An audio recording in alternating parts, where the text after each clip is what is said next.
Welcome to I Love Literature, and you're listening to An Apology for Idlers, Part 7, line by line explanation in Hindi. Now, let's look at the text quickly. You are no doubt very dependent on the care of your lawyer and stockbroker. Very true.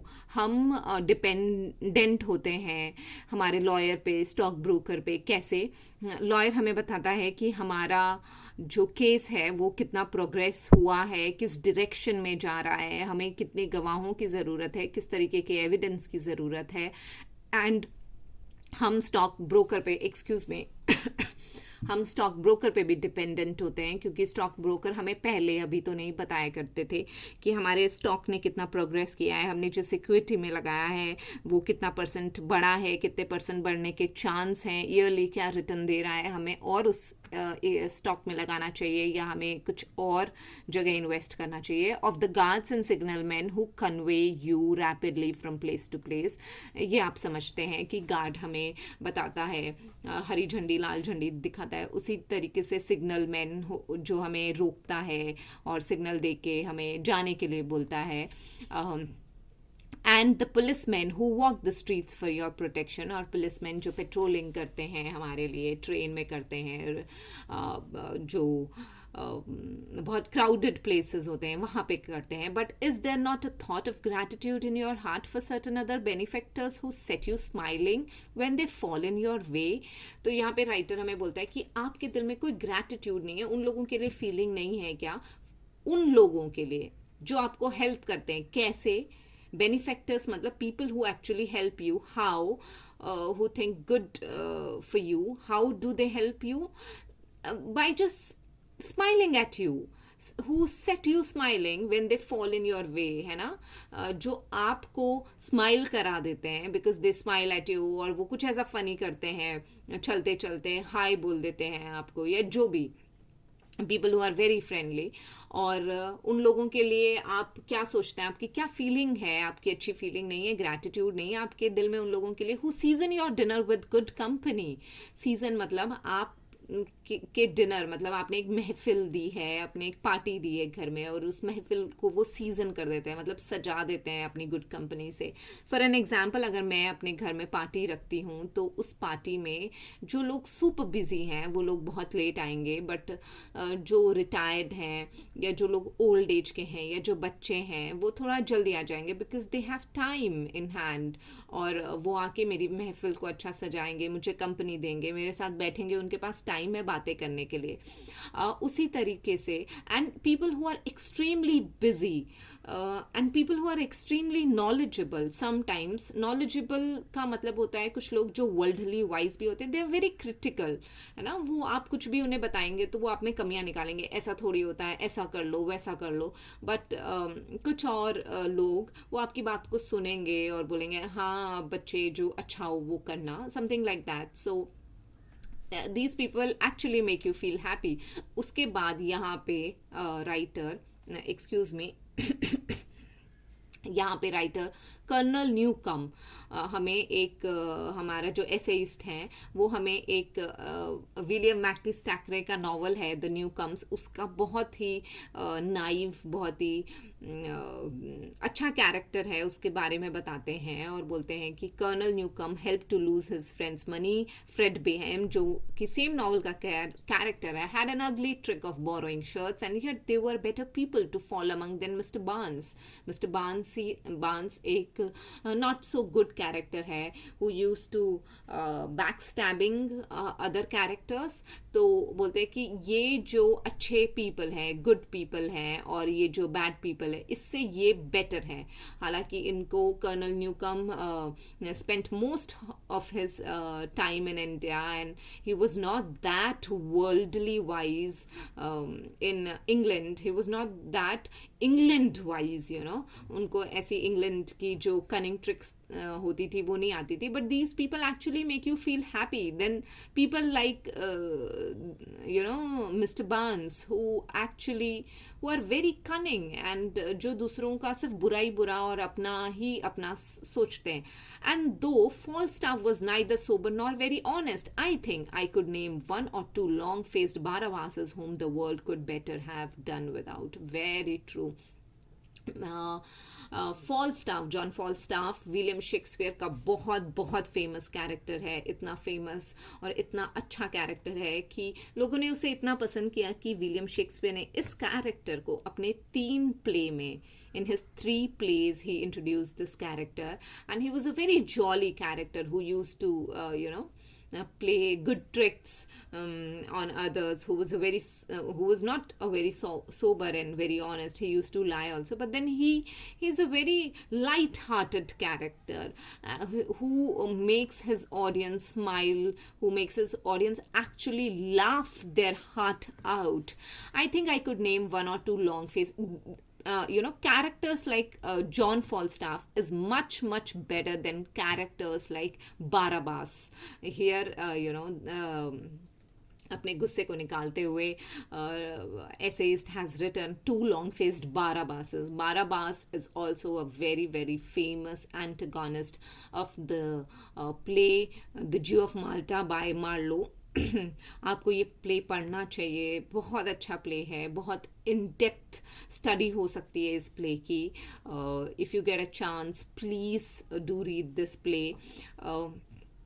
हाँ, तो Barabbas एक ऐसा character होता है who was charged for treason of Rome. Similarly he was a very cunning and a bad character who could use anybody for his vested interest. He could use his daughter, he could use his own family people. He knew nothing to sacrifice. उसको सिर्फ gain ही gain करना है. He was a Jew of Malta, so this is the character. ऐसे bad character जो बहुत ज़्यादा मतलबी होते हैं, उससे ज़्यादा अच्छे कैरेक्टर तो वो जॉन फॉलस्टाफ है. तो इस तरीके से हमें हमारा एसेइस्ट बताता है. उसके बाद एसेइस्ट बोलते हैं Hazlitt. You should know, you are reading an essay and you should know that William Hazlitt was a very witty essayist. और उनके बहुत सारे एसेज हैं जो प्रिस्क्राइब भी होते हैं कॉलेजेस में. I would definitely like to do a detailed study of one of his essays. If you want me to do, please comment down below. I will definitely do that. Hazlitt mentions that he was more sensible of obligations to Northcote, who had never done him anything he could call a service, than to his whole circle of ostentatious friends. Okay, so he remembers once Hazlitt said that he's more sensible of obligation, he's more thankful to Northcote. Now you should know that James Northcote was a painter, and इस painter को Hazlitt ने help करी थी कहीं पे. North coat ने कभी हैज़लिट को हेल्प नहीं किया, बट हैज़लिट ने नॉर्थ कोट को हेल्प किया था. और जो जेम्स नॉर्थ कोट थे वो एक पेंटर थे जिन्होंने बहुत स्ट्रगल किया उनकी लाइफ में. तो हैज़लिट बोलते हैं कि इस तरीके के लोग जो आपके कभी काम ही नहीं आते, ये बेटर है मेरे उन फ्रेंड से, है ना, who had never done him anything he could call a service. मतलब नॉर्थ कोट ने कभी कोई सर्विस नहीं दी हैज़लिट को. then to his whole circle of ostentatious, मतलब वो दिखावटी friends, for he thought a good companion. ठीक है, जिनके लिए वो सोचता था कि वो good companion है, but वो नहीं थे. for he thought a good companion emphatically the greatest benefactor. So he used to think कि जो आपका good companion है, that is your greatest benefactor actually. The people who cannot give you company are of no good use. Okay, so he says कि कुछ ऐसे companion होते हैं जो आपके कुछ काम नहीं आ सकते, बट वो वहाँ पे हैं, they are there. some of your friends जो आपके कभी काम नहीं आएंगे, बट वो हैं कम से कम जब आपको लोनली फील हो रहा हो या आपको उनकी कंपनी की ज़रूरत हो, अच्छी कंपनी की, they are there. So this is what Hazlitt and the essayist mean here. I know there are people in the world who can't feel grateful unless the favor has been done them at the cost of pain and difficulty. Yes, there are people who think कि उनको favor at the cost of pain और difficulty उठा के ही किया जाए। वो free में अगर उनको कोई फेवर कर देता है तो वो उसका मान सम्मान नहीं करते, ग्रेटफुल नहीं फील करते, but this is a churlish disposition. So here writer says it is churlish, you know. Churlish means it is very rude. Disposition का मतलब आपको मालूम होना चाहिए. Disposition मतलब आपका कैरेक्टर, ये आप it's a very rude part of your character कि आपको लगता है कि कोई कुछ सेक्रीफाइस करके कुछ आपके लिए करे. Then the writer says, a man may send you 6 sheets of letter paper covered with the most entertaining gossips, or you may pass half an hour pleasantly, perhaps profitably, over an article of his. Do you think the service could be greater if he had done the manuscript in his heart's blood like a pact with the devil? I think it should not be compact but pact with the devil. Anyway, यहाँ पे writer हमें बोलता है कि a man may send you 6 sheets of letter paper covered with the most entertaining gossip. अगर किसी ने आपको कोई गॉसिप भेजी है लिख के और आपने उससे अपना आधा घंटा पास कर लिया, perhaps profitably, आपने उसको अपने टाइम को पास कर लिया, तो this is better. You know, what do you expect of that man? आपको क्या कि वो आपको कोई ऐसी मेन्यूस्क्रिप्ट बना के भेजे इन हिज हार्ट्स ब्लड, मतलब अपना सैक्रिफाइस करके, अपनी जी जान लगा के, like the pact with the devil. You should know what is the pact with the devil. मतलब आपको इतना अपने आप को झोंक दे आदमी कुछ करने के लिए कि वो डेविल के साथ पैक्ट कर ले कि उसको जो पावर मिलेगी, उसको जो सक्सेस मिलेगी, वो you know, for that he will become slave to the devil. So मतलब कोई अपने आप को इतना झोंक दे. आप ये चाहते हो क्या कि आपकी सर्विस में कोई अपने आप को इतना झोंक दे? Not so true, you know. You should not expect people to do that way. Whatever they are doing for you, you should be grateful for them. Simply here the you know, our writer means that you should how you should be light-hearted, enjoy life. Okay, so do you really fancy you should be more beholden to your correspondent if he had been damning you all the while for your importunity? So here the writer means, do you really fancy you should be more beholden to your correspondent? Correspondent means the one who is, you know, writing you something. आप उसको more thankful होने चाहिए for you all the while for your persistence I should say, कि वो आपको had been damning you, या वो आपको कुछ ऐसा लिख के दे ताकि you know, वो persistently आपको परेशान कर दे. For an example, मैं आपको कुछ gossip भेजती हूँ तो you will feel good about it. For an example, one of your friends send you some gossip, you will feel. But if that friend, you know, keep on pestering you for reading something, read it, you, what will happen to you?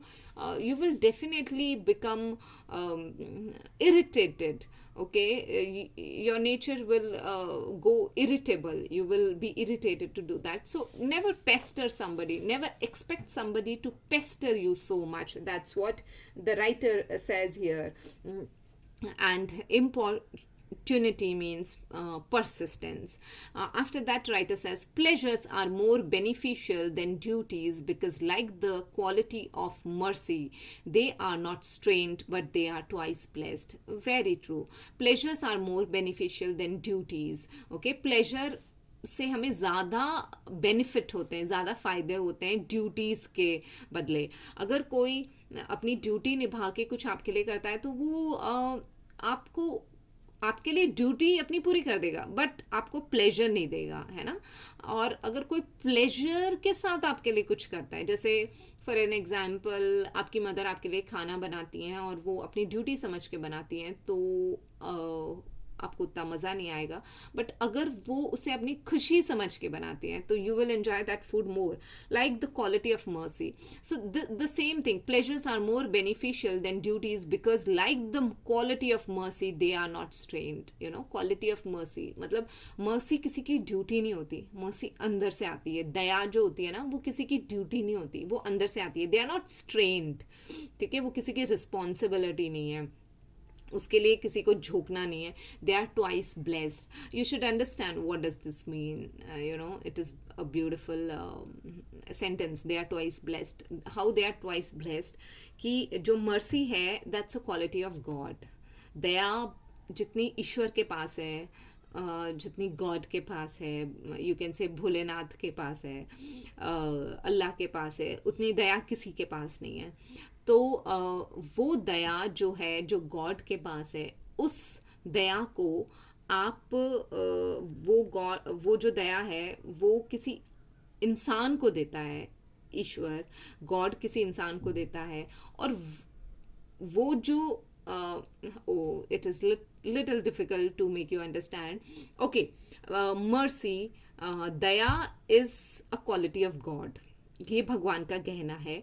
और अगर वो किसी इंसान को देता है तो वो इंसान उसे अपने पास नहीं रखता ना, वो किसी और पे दया करता है. तो इट इज़ ट्वाइस ब्लेस्ड कि जो इंसान आप पे दया कर रहा है उसके अंदर से actually God is speaking.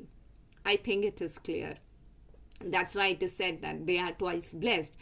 There must always be two to a kiss, and there may be a score in a jest. But wherever there is an element of sacrifice, the favor is conferred with pain, and among generous people received with confusion. Yes, very true. So here writer says there must always be two to a kiss. You know, किसी भी काम को करने के लिए दो लोगों की ज़रूरत है. There may be a score in a jest. Jest मतलब आपको पता होना चाहिए, कोई जोक, कोई हंसी मजाक, किसी का एक हल्का पुल्का टॉन्ट करना. There must be a score मतलब उसमें भी कोई फैक्ट है. But wherever there is an element of sacrifice, लेकिन जहाँ पे सेक्रीफाइस है, which is the favour is conferred with pain. अगर वो सेक्रीफाइस बहुत पेन के साथ किया गया है तो जनरस पीपल के लोगों के बीच में उसे कन्फ्यूजन के साथ लिया जाता है. फॉर एन एग्जाम्पल,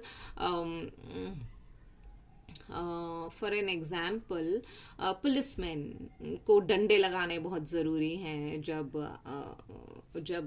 ये कहा जाता है कि कोविड में किसी को बाहर नहीं निकलना. The policeman is also sacrificing by how it is sacrificing for benefit of other people, and it is conferred with pain. उसको भी शायद अच्छा नहीं लग रहा है डंडे लगाना, लेकिन उसे करना पड़ रहा है. और जो लोग हैं उसे बहुत कन्फ्यूजन के साथ लेते हैं कि इसे तो मज़ा आ रहा है, मज़ा नहीं आ रहा. उसे एक फियर क्रिएट करना है पुलिसमैन को लोगों के बीच में, so that other people do not do that, and eventually ये सबके बेनिफिट में हो, ताकि जो वायरस है वो स्प्रेड नहीं करे और सब हेल्दी रहें. So this is what he means. Then there is no duty we so much underrate as the duty of being happy. See, happy रहना भी एक duty है. God wants you to be happy so that you can propagate happiness, so that you can spread happiness. By being happy, we sow anonymous benefits upon the world. Very, very true, you know.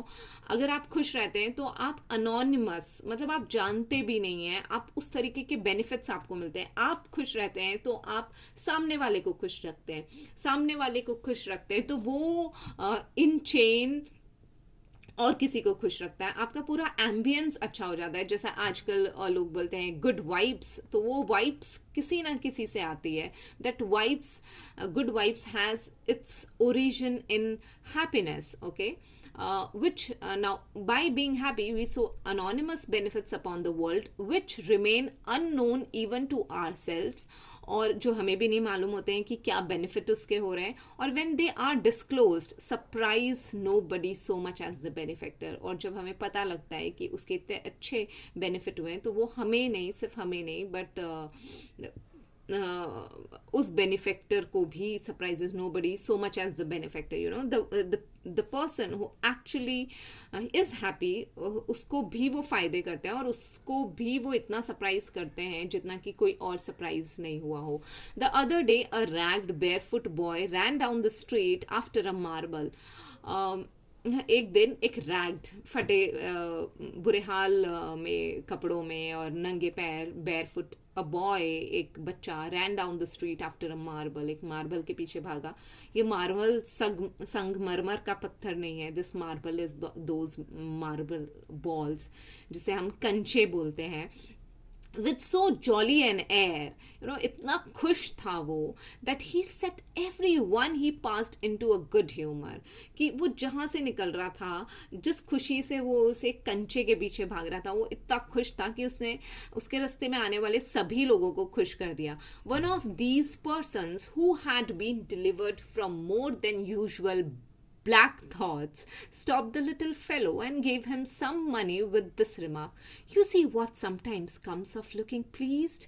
Okay, तो एक आदमी जो अपने black thoughts में था, कहीं खोया हुआ था, उसने भी उस बच्चे को नोटिस कर लिया. अपने आप में वो बड़ी बात है, और उसको रोका और उसको कुछ पैसे दिए, क्योंकि वो गरीब बच्चा था, फटे कपड़ों में था. तो और उसे बोला, you see what sometimes comes of looking please. खुश रहने से ही आप के पास बहुत सारी चीज़ें आ जाती है, you know.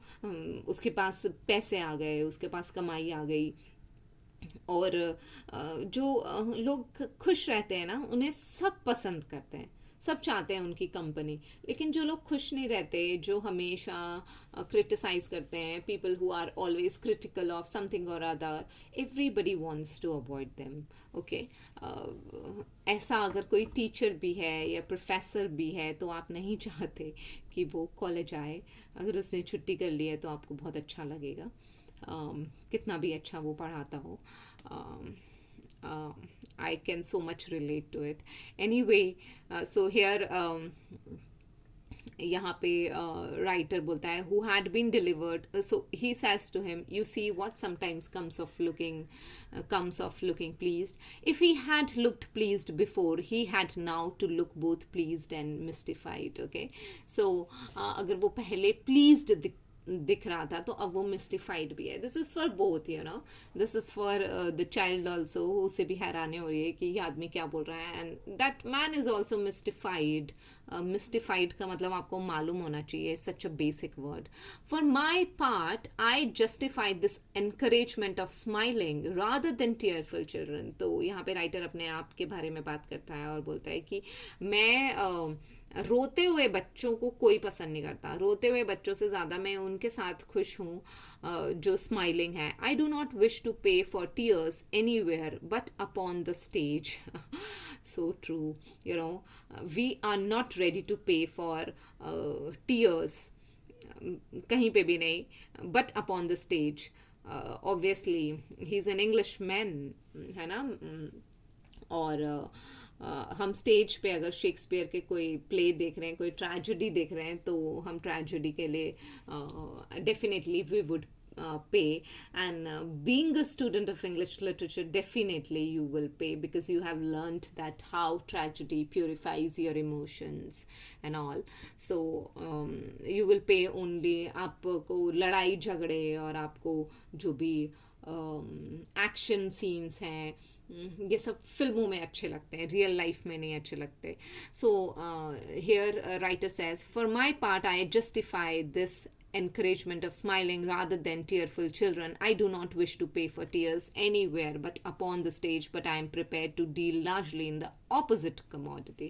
So here writer says कि I'm happy to deal with the opposite commodity, which is happiness. Okay, तो writer यहाँ पे happiness से deal करने में ज़्यादा happy है. A happy man or woman is a better thing to find than a £5 note. Yes, I don't think so. I need to make this clear. He or she is a radiating focus of goodwill. Okay, वो radiating focus है goodwill का, उनकी तरफ से हर तरीके से positive vibes आ रही हैं. And their entrance into a room is as though another candle has been lighted. Okay, तो वो अपने आप में light है. we need not care whether they could prove the 47th preposition. They do a better thing than that. They practically demonstrate the great theorem of the lifeableness of life. My God. So here writer says कि ऐसे लोग जो आपको खुशी दे दें, we need not to care whether they could prove the 47th preposition.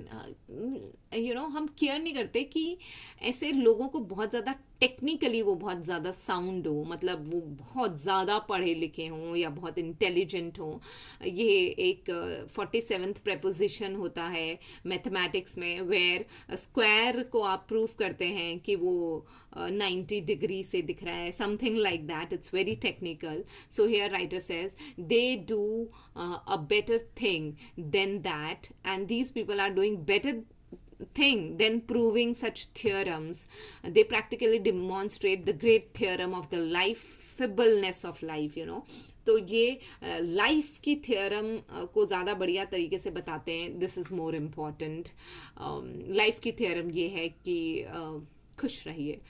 Consequently, क्या होता है? If a person cannot be happy without remaining idle he should remain. अगर आप बिजी रह के हैप्पी नहीं रह सकते तो फिर खाली रहिए, लेकिन हैप्पी रहिए. It is a revolutionary precept, it's a revolutionary rule. But thanks to hunger and the workhouse, one not easy to be abused, and within practical limits, it is one of the most incontestable truth in the whole body of morality. So here writer says कि but thanks to hunger and the workhouse, इतना hunger है, इतना workhouse है, one not easily to be abused. कि ये लोग जो super busy रहते हैं, ये जो idle रहते हैं लोग, उनको ज़्यादा abuse नहीं कर सकते क्योंकि ये खुद ही abuse होते रहते हैं. And within practical limits, it is one of the most incontestable का मतलब होता है जिसे हराया नहीं जा सकता, जिसे कंटेस्ट नहीं करा जा सकता, truth in the whole world of morality. Oh my God, how much time it is going to take, I am wondering. Okay, let's finish this. Look at one of your industrious fellows for a moment. I beseech you.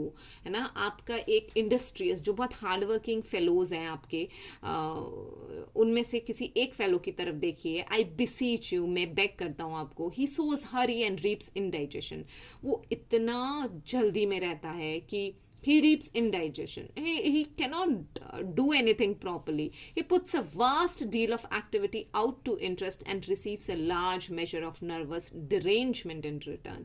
तो इतनी सारी activity करना और अपने दिमाग को ख़राब कर लेना, derangement का मतलब होता है इधर उधर अपने नर्वस सिस्टम को कर लेना, कोई मतलब नहीं है in return.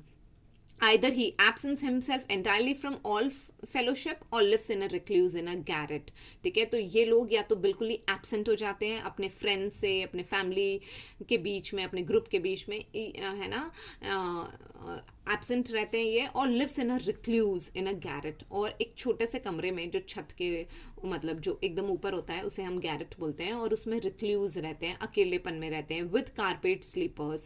कारपेट स्लीपर्स का मतलब है जो घर के अंदर पहनने वाले स्लाइड्स होते हैं, चप्पलें होती हैं, उनके बारे में. And a laden ink pot, और उनका इंक पॉट जो होता है ब्लैक कलर की इंक से भरा हुआ इंक पॉट जो होता है, बस वो होता है उनके पास, क्योंकि they are lonely and they keep on doing their work. He comes among people swiftly and bitterly. अगर वो लोगों के बीच में आते हैं तो स्विफ्टली आते हैं, स्विफ्ट कार, स्विफ्ट मतलब जल्दी से आते हैं, एंड बिटरली, और बहुत कड़वे शब्दों में बात करके जाते हैं. In a contraction of his whole nervous system to discharge some temper before he returns to work. Okay, it is pretty clear. I do not care how much or how well he works. This fellow is an evil feature in other people's life. तो ये आदमी क्या है? Actually, he is this fellow is an evil feature in other people's life, क्योंकि ये किसी की life को खुश नहीं रख सकते, ना तो खुद खुश रहते हैं, ना किसी को रखते हैं. They would be happier if he were dead. Okay, तो जो दूसरे लोग हैं वो खुश रहेंगे अगर ये मर जाए. How rude of our essayist. They could easier do without his service in the circumlocution office. Now the circumlocution office, ये जो term है, compound word है, इसे चार्ल्स डिकेंस ने बहुत फेमस किया था. काइंड ऑफ ऑफिस जहाँ पे लोग कैसा ऑफिस बताऊँ मैं आपको, एक सरकारी दफ्तर जहाँ पे लोग बातें करते रहते हैं, they could easily do without his services. Okay, तो इसकी सर्विस के बिना भी, ऐसे आदमी के बिना भी दुनियादारी चलेगी, सब कुछ होगा। Then they can tolerate his fractious spirit. Okay, then to tolerate his irritable spirits even in office people can do without him, इसकी कोई ज़रूरत नहीं है लोगों को। they could be happier if he were dead। तो ये इसका मतलब है he poisons life at the well head, मतलब सबकी लाइफ को पॉइजनस कर देता है। वेल हेड एक टेक्निकल वर्ड है, okay, let's not go into that. It is better to be beggared out of hand by a scapegrace nephew than daily hag ridden by a peevish uncle। oh god, it means कि अगर आपको एक आपका escape grace Neiphiu, एक आपका mischievous Neiphiu आपको बेगर्ड out कर देता है, आपके पैसे खर्च करा देता है, कहीं पे आपको परेशान करता है, तो it is better than a peevish uncle, a very irritating peevish uncle जो हर जगह नेगेटिविटी फैला देते हैं। Thank you for listening. I cannot continue now because otherwise, it is already 30 minutes. I have tried my best. I will try to upload another video very soon. I'm sorry for not being regular, but I'll definitely try to.